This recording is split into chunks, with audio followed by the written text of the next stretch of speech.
Good morning student. आज हम लोग आपकी एनसीईआरटी में चैप्टर 4 डिटरमिनेंट स्टार्ट करने जा रहे हैं। ठीक है, देखिए हम लोगों ने मैट्रिक्स चैप्टर कवर कर लिया है, अब हम डिटरमिनेंट चैप्टर कवर करेंगे। मैट्रिक्स क्या होता है और डिटरमिनेंट क्या होता है और उनके बीच का डिफरेंस क्या होता है, सबसे पहले तो आप ये जान लीजिए। मैट्रिक्स क्या होता है बेटा? मैट्रिक्स जो है वो सिंपल नंबर या फंक्शंस का अरेंजमेंट होता है बेटा, और उसका सिंबल आप लोग जानते हो, मैट्रिक्स का सिंबल इस तरह से होता है। ठीक है, जैसे आपने यहाँ लिख दिया x, यहाँ आपने लिख दिया sin x, यहाँ आपने लिख दिया cos x और यहाँ पर आपने लिख दिया 1। ठीक है, तो ये बेटा आपकी मैट्रिक्स हो गई। अब डिटरमिनेंट क्या होता है, सबसे पहले हम लोग समझ लेते हैं कि डिटरमिनेंट क्या होता है। तो बेटा आप किसी भी स्क्वायर मैट्रिक्स के साथ एक रियल या कॉम्प्लेक्स नंबर को एसोसिएट कर सकते हो और उसी नंबर को उस स्क्वायर मैट्रिक्स का डिटरमिनेंट कहा जाता है। बेटा डिटरमिनेंट हमेशा सिर्फ स्क्वायर मैट्रिक्स के लिए ही मिलता है। ठीक है, मैं आपको बताऊंगा कि डिटरमिनेंट कैसे निकाला जाता है। तो सबसे पहले हम लोग ऑर्डर की बात कर लेते हैं। देखिए आपकी एनसीईआरटी के सिलेबस में डिटरमिनेंट जो है वो 2x2 मैट्रिक्स और 3x3 मैट्रिक्स तक ही हम लोगों को सीखना है। अगर 1x1 मैट्रिक्स है, देखिए सबसे पहले हम लोग जान लेते हैं कि डिटरमिनेंट का सिंबल क्या होता है। तो डिटरमिनेंट का जो सिंबल है वो इस तरह से होता है, मॉड्यूलस फंक्शन की तरह। ठीक है, मॉड्यूलस फंक्शन की तरह, बट ये मॉड्यूलस फंक्शन नहीं है, जस्ट उसका सिंबल है। ठीक है, अगर आपका मैट्रिक्स बेटा 1x1 है तो आप उसकी डिटरमिनेंट कैसे निकालेंगे हम लोग देख लेते हैं। जैसे मैंने आपको एक मैट्रिक्स दिया और ये आपका 1x1 ऑर्डर है। ठीक है, तो डिटरमिनेंट ऑफ ए क्या होगा? तो बेटा यहाँ पर जो नंबर है वही उसका आंसर होता है 1x1 ऑर्डर के केस में। ठीक है, अच्छा अगर मैंने आपको दे दिया मैट्रिक्स इस तरह से a = -5, 1x1 की मैट्रिक्स है, और अगर आपको मैंने कह दिया कि इसका डिटरमिनेंट बताइए, तो इसका डिटरमिनेंट बेटा यही नंबर होगा -5। ठीक है, तो 1x1 मैट्रिक्स का जो डिटरमिनेंट होता है वो निकालना बहुत ही आसान होता है। अब हम लोग बात करते हैं कि 2x2 ऑर्डर मैट्रिक्स का डिटरमिनेंट कैसे निकाला जाता है। देखिए मैं आपको एक एग्जांपल लेके बताता हूं। मैंने आपको एक मैट्रिक्स दिया 2 3 5 1, तो आपको इसका डिटरमिनेंट निकालना है, डिटरमिनेंट ऑफ बी। अच्छा, इसका जो सिंबल होता है, डिटरमिनेंट का सिंबल ऐसे भी होता है बेटा, आप लोग ऐसे भी लिख सकते हो, डिटरमिनेंट ऑफ ए। या तो आप ऐसे सिंबल बताइए या तो आप ऐसे सिंबल बताइए, दोनों का मतलब सेम होता है। तो अगर मैं 2x2 ऑर्डर की मैट्रिक्स की बात करता हूं तो वहां पर आप उस मैट्रिक्स का डिटरमिनेंट कैसे निकालेंगे? तो क्या करना होता है बेटा, आपको जो प्रिंसिपल डायगोनल एलिमेंट होते हैं उनका मल्टीप्लाई करना होता है। मतलब पहले इस डायरेक्शन में आप मल्टीप्लाई करेंगे, 2 × 1 2। अच्छा, पहले अपने डिटरमिनेंट का सिंबल लिख लेते हैं 2 3 5 1। तो आप इसे कैसे सॉल्व करेंगे? सबसे पहले आप इनका मल्टीप्लाई कर लीजिए, 2 × 1 2 होता है, फिर आप 5 को 3 से मल्टीप्लाई करेंगे तो 5 × 3 15, तो आपको आंसर मिलेगा -13। देखिए जो स्क्वायर मैट्रिक्स होती है उसकी डिटरमिनेंट वैल्यू पॉजिटिव भी हो सकती है, नेगेटिव भी हो सकती है, जीरो भी हो सकता है, कोई भी रियल वैल्यू आपको मिल सकती है।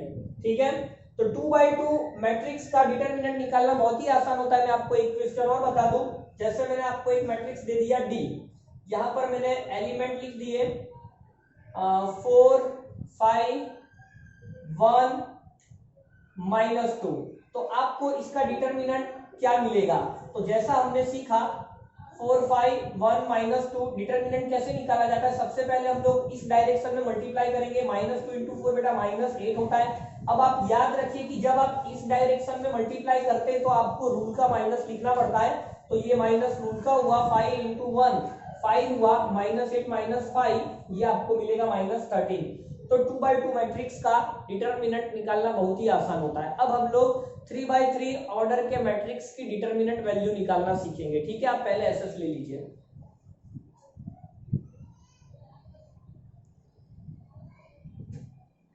चलिए अब हम लोग 3x3 ऑर्डर के मैट्रिक्स की बात करेंगे।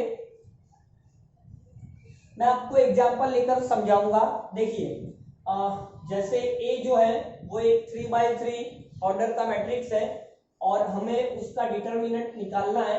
छोटे छोटे एलिमेंट लिखेंगे हम लोग जिससे कैलकुलेशन हमारा आसान हो, हमें तो सिर्फ टॉपिक समझना है, कॉन्सेप्ट क्लियर करना है। 2 3 1 0 5 2 4 1 0।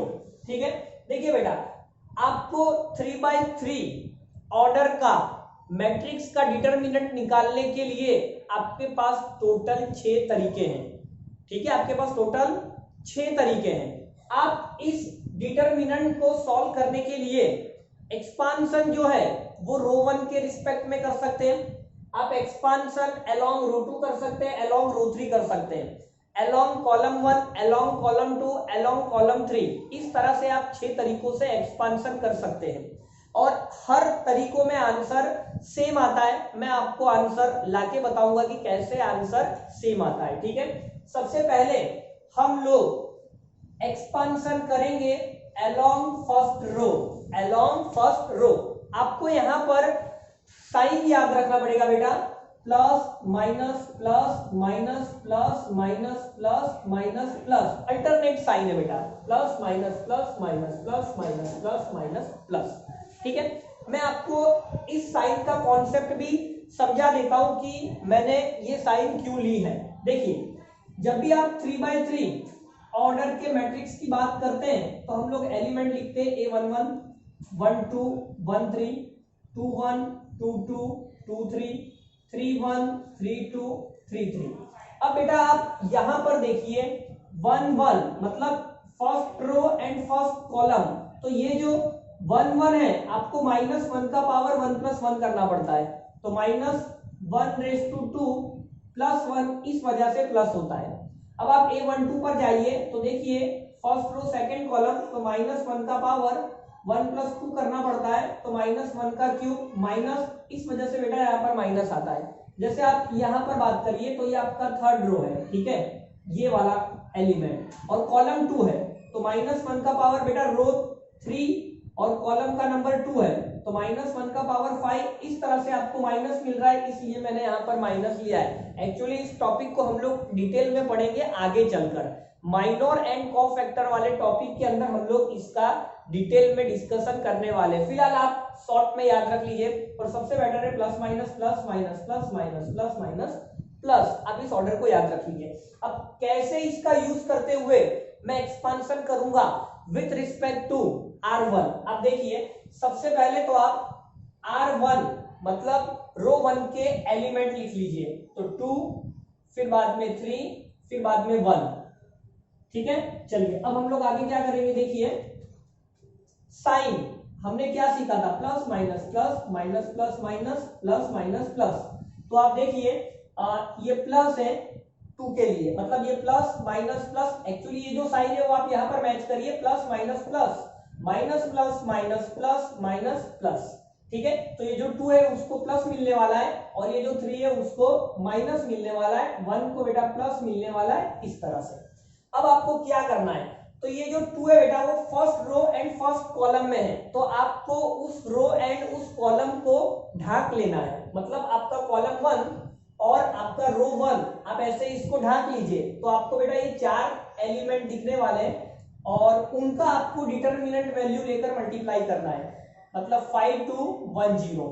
अब आप यहां पर आ जाइए, मतलब first row and second column, तो आपको बेटा अब किसको ढाकना है, ये जो 3 है वो जिस रो में है उस रो को ढाकेंगे, और जिस कॉलम में है उस कॉलम को ढाकेंगे, मतलब कुछ ऐसा। ठीक है, तो यहां पर आपको क्या आंसर मिलेगा बेटा, अगर आप इसको ऐसे ढाक लेंगे तो आपको क्या मिलेगा, कौन से कंपोनेंट दिखेंगे, 0 2 4 0, और उसका डिटरमिनेंट आपको यहां पर मल्टीप्लाई करना है। ठीक है, तो ये 0 2 4 0। अब आप यहां पर आ जाइए, तो 1 जो है वो आपका बेटा फर्स्ट रो में और थर्ड कॉलम में, तो आपको ये 4 एलिमेंट दिखेंगे, आपको उनका डिटरमिनेंट लेना है, 0 5 0 5 4 1। ठीक है, अब आपने 2/2 ऑर्डर के मैट्रिक्स का डिटरमिनेंट वैल्यू निकालना सीख लिया है, तो सेम प्रोसेस आपको यहां अप्लाई करना है। चलिए देखिए, तो ये 0 5 से मल्टीप्लाई होगा इस डायरेक्शन में, 0 हो गया। अब रूल का -1 को यहां मल्टीप्लाई करना है, 1 × 2 2 -3 0 × 0, 4 का 2 से मल्टीप्लाई करोगे 8 मिलेगा, 1 का 0 से मल्टीप्लाई 0, 4 × 5 -20। अब इसे सॉल्व करिए, माइनस माइनस ये -2 × 2 4 माइनस माइनस प्लस 8 3 जा 24 माइनस का 20, ठीक है। तो अब इसे अगर हम लोग सॉल्व करें बेटा, यहाँ पर तो आंसर 0 मिल रहा है, -4 -20 -24 प्लस 24 0 मिल रहा है। तो मैं इसका आंसर अभी यहाँ 0 लिख दे रहा हूं। यहाँ पर मैंने पहला तरीका अपनाया है, मतलब मैंने डिटरमिनेंट का एक्सपांशन अलोंग R1 किया है। अब मैं आपको अलोंग R2 एक्सपांशन करके बताऊंगा और आपको दिखाऊंगा कि आंसर बेटा सेम आता है। मतलब हमारे पास जो डिटरमिनेंट को एक्सपांड करने के 6 तरीके हैं 3/3 के डिटरमिनेंट के लिए, तो सभी तरीकों में बेटा आंसर सेम आएगा, आपका आंसर कभी भी नहीं बदलेगा, ठीक है। चलिए अब हम लोग दूसरा तरीका देखते हैं।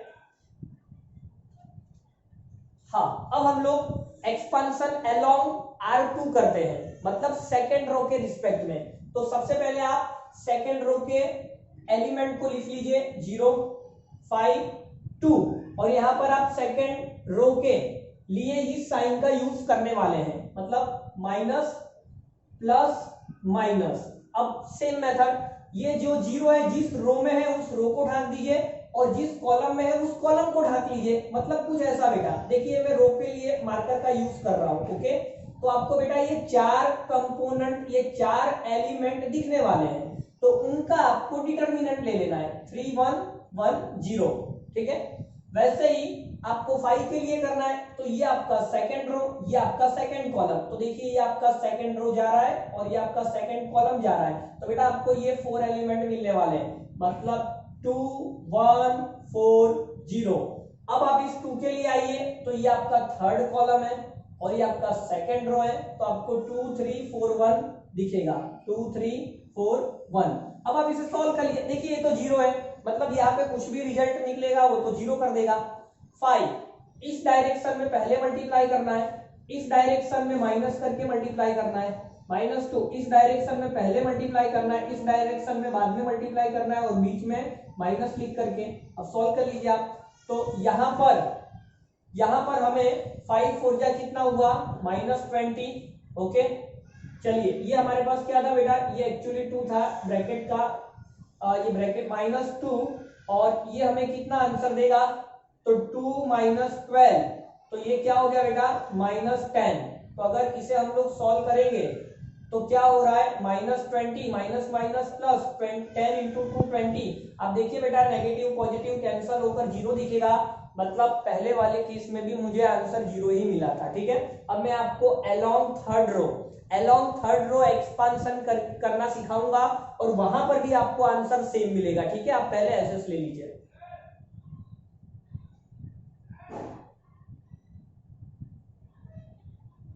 चलिए अब हम लोग आगे बढ़ते हैं। अलोंग थर्ड रो एक्सपांशन करने वाला हूं मैं। चलिए बेटा अब आप देखिए, सबसे पहले आप थर्ड रो के एलिमेंट लिख लीजिए 4 1 एंड 0। थर्ड रो के लिए बेटा आपको ये साइन यूज करनी है, मतलब प्लस से प्लस लिखने की जरूरत नहीं है, पहले में यहाँ माइनस यहाँ प्लस। चलिए अब हम लोग पहले 4 के लिए बात करेंगे। अब 4 बेटा आपका third row and first column, third row first column, मतलब इनको ढांकना है हमें। तो आपको बेटा ये ऊपर वाले 4 एलिमेंट दिखेंगे 3 1 5 2। अब हम 1 की बात करेंगे, तो बेटा ये थर्ड रो सेकंड कॉलम, मतलब 2 1 और 0 2 दिखेगा। और 0 के लिए बेटा ये third row and third column, मतलब ये 4 एलिमेंट 2 3 0 5, ठीक है। अब हम इसको सॉल्व करेंगे, देखिए क्या रिजल्ट मिलता है।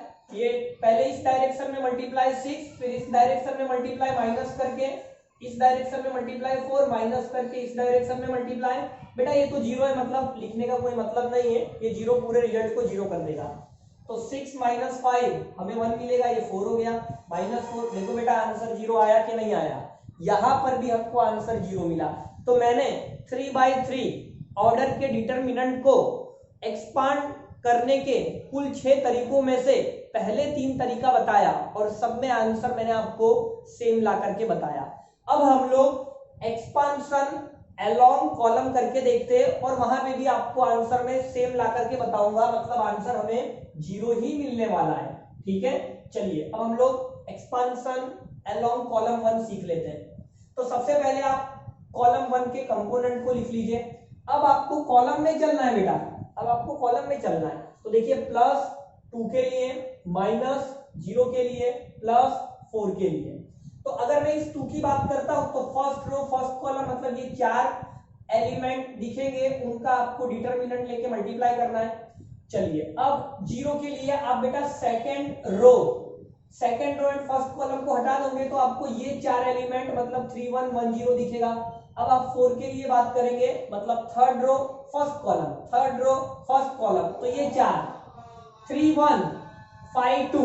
अब अगर मैं इसे सॉल्व करता हूं बेटा तो 5 इंटू 0 हो गया, ये आपको -2 देगा और ये जो भी रिजल्ट हो बेटा आपको आंसर 0 ही देने वाला है। +4 2 इंटू 3 6 -5, यहां पर आपको -4 और यहाँ पे +4, तो आप देख सकते हो बेटा कि यहां पर आपको हर केस में आंसर 0 मिलेगा। ठीक है, अब मैं आपको बाकी के 2 केस जो बचे हैं मतलब expansion along column 2 and column 3, वो मैं आपको होमवर्क दे रहा हूं, आप घर से ट्राई करना। आगे हम लोग एक्सरसाइज एंड एग्जाम्पल सॉल्व करेंगे। बाय।